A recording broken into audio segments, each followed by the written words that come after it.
ونصلي على رسوله الكريم. أما بعد، وعن أبي هريرة رضي الله تعالى عنه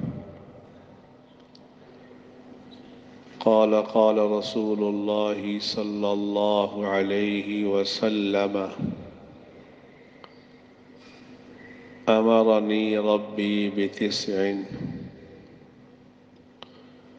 خشية الله في السر والعلانية، وكلمة العدل في الغضب والرضا،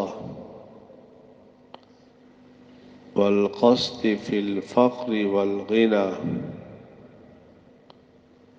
وأن أصل من قطعني، وأعطي من حرمني، وأعفو عمن ظلمني،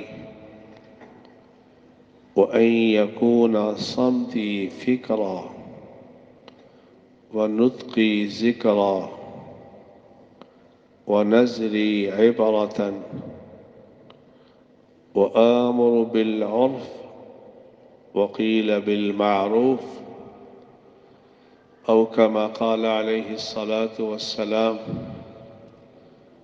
يا رب صل وسلم دائما أبدا على حبيبك خير الخلق كلهم. حضرت ابو ہریرہ رضی اللہ تعالی عنہ سے روایت ہے، وہ فرماتے ہیں رسول اکرم صلی اللہ علیہ وآلہ وسلم نے ارشاد فرمایا: امرنی ربی بتسع، اللہ کے نبی صلی اللہ علیہ وسلم ارشاد فرما رہے ہیں کہ میرے اللہ نے مجھے 9 چیزوں کا حکم کیا ہے۔ رسول اکرم صلی اللہ علیہ وآلہ وسلم ارشاد فرما رہے ہیں کہ میرے اللہ نے مجھے 9 چیزوں کا حکم کیا ہے۔ یہ صرف امام الانبیاء علیہ الصلاۃ والسلام کو نہیں، قیامت تک آنے والی ساری انسانیت کو ان 9 چیزوں کا حکم ہے۔ میرے بھائیوں، ان 9 چیزوں پہ خود بھی عمل کرنا اور اس کی آگے لوگوں کو دعوت بھی دینا۔ سب سے پہلی چیز، اللہ کے نبی صلی اللہ علیہ وسلم کو 9 چیزوں کا حکم کیا گیا، اور حاکم اور آمر اللہ کی ذات ہے۔ پہلی چیز، خشیت اللہ فی السر والعلانیہ، ہمہ وقت اپنے اللہ سے ڈرتے رہنا، چاہے خلوت ہو چاہے جلوت ہو۔ پہلی چیز، ان 9 چیزوں میں سے پہلی چیز، خشیت اللہ فی السر والعلانیہ، چاہے خلوت میں ہونا چاہے جلوت میں ہونا، لوگ دیکھ رہے ہوں یا بند کمرے میں ہو، لیکن اللہ سے ڈرنا۔ جیسا کہ عمر فاروق رضی اللہ تعالی عنہ کے زمانے میں جب خاتون دودھ میں پانی ڈال رہی تھی، بیٹی نے کہا اماں نہ ڈالو، ماں نے کہا بیٹی عمر کون سا دیکھ رہا ہے؟ کہا عمر تو نہیں دیکھ رہا، عمر کا خالق تو دیکھ رہا ہے۔ پہلی چیز، خشیت اللہ فی السر والعلانیہ، یہ نہ ہو لوگوں کے سامنے تو ہم بزرگ بن جائیں، جب خلوت میں جائے خدا تعالیٰ کے نافرمان بن جائیں۔ اگر یہ کیفیت ہے تو معلوم ہوا ہم انسان نہیں ہیں۔ بند کمرے میں بھی ہو اللہ کا خوف ساتھ ہونا چاہیے۔ خشیت اللہ فی السر والعلانیہ، پہلی چیز اللہ سے ڈرتے رہنا، چاہے اوپن ہو چاہے خلوت میں ہو۔ دوسری چیز، ان 9 چیزوں میں سے اللہ نے اپنے محبوب کو 9 چیزوں کا حکم کیا ہے، ان میں سے دوسری چیز وَكَلِمَةِ الْعَدْلِ فِي الْغَضَبِ وَالرَّضَا، اے میرے محبوب چاہے تو غصے میں ہو چاہے خوشی میں ہو، دیکھنا انصاف کا دامن نہ چھوڑنا۔ کیا خوبصورت بات! چاہے غصے میں ہو، آج ہم غصے کے اندر ایسے کلمات کہہ بیٹھتے ہیں جس سے اسلام کی نعمت سے بھی خالی ہو جاتے ہیں۔ غصے کے اندر انصاف ختم۔ دوسری چیز،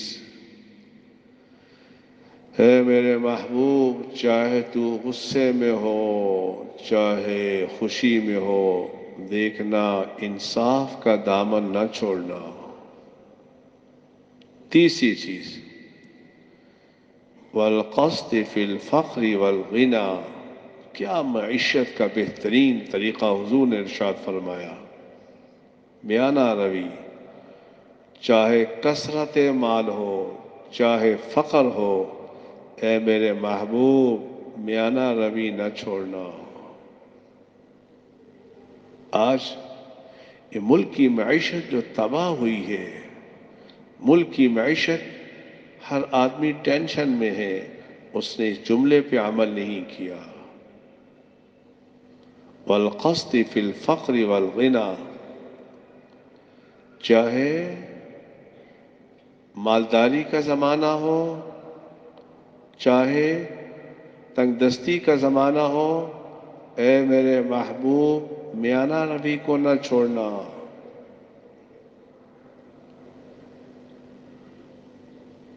چوتھی چیز وَأَنْ أَصِلَ مَنْ قَطَعَنِي، میں اس شخص کے ساتھ صلہ رحمی کروں جو میرے ساتھ قطع رحمی کرے۔ سلام اس پر کہ جس نے گالیاں سن کر دعائیں دی۔ تو آپ نے فرمایا وَأَنْ أَصِلَ مَنْ قَطَعَنِي، جو مجھ سے توڑے میں اس سے جوڑوں، جو مجھ سے توڑے میں اس سے جوڑوں۔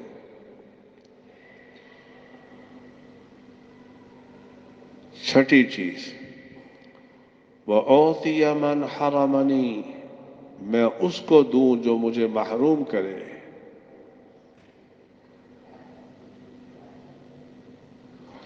ساتویں چیز وَأَعْفُوَ عَمَّنْ ظَلَمَنِي، میں اسے معاف کروں جو مجھ پہ ظلم کرے، جو مجھ پہ ظلم کرے میں اسے معاف کروں۔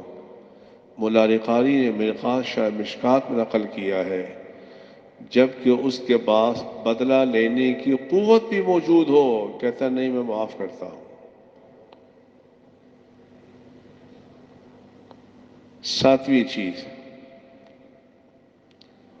وَأَن يَكُونَ صَمْتِي فِكْرًا، میری خاموشی اللہ تعالیٰ کی قدرت میں فکر کا، سوچ کا سبب بن جائے۔ جب میں خاموش رہوں میں غلط چیزیں نہ سوچوں، میں جب خاموش رہوں رب العالمین کی قدرت کو سوچوں۔ آٹھویں چیز وَنُطْقِي ذِكْرًا، جب میں بولوں تو میری بول بھی اللہ کا ذکر ہو، میرا بول بھی اللہ کا ذکر ہو، ہماری خاموشی کے اندر بھی ہمارے ذہن کے اندر گناہوں کے بارے میں سوچتے ہیں، جب بولتے ہیں تو گناہ بولتے ہیں. تو ہماری خاموشی اللہ تعالیٰ کی قدرت کی فکر کا سبب بنے اور ہماری گفتگو اللہ کے ذکر کا سبب بنے. اسی کہا جاتا ہے پہلے سوچو، پھر تولو، پھر بولو کہ کیا کہہ رہے ہو. ضرورت سے زیادہ گفتگو نہ کرنا.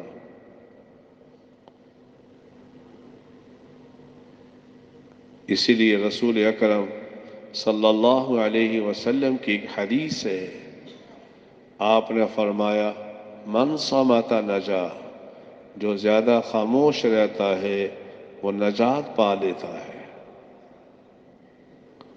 اور رسول اکرم صلی اللہ علیہ وسلم کی حدیث، آپ نے فرمایا یا خاموش رہا کرو یا جب بولا کرو تو اچھی بات بولا کرو. اور آخری بات امام الانبیاء علیہم الصلاۃ والسلام نے فرمایا وآمر بالمعروف وقیل بالمعروف بالعرف، جب بھی میں کوئی بات کروں امر بالمعروف کی کروں. اس لیے فما کنتم خیر امۃ اخرجت للناس تأمرون بالمعروف. اس امت کی فضیلت اس لیے نہیں کہ یہ ایٹمی قوت ہوگی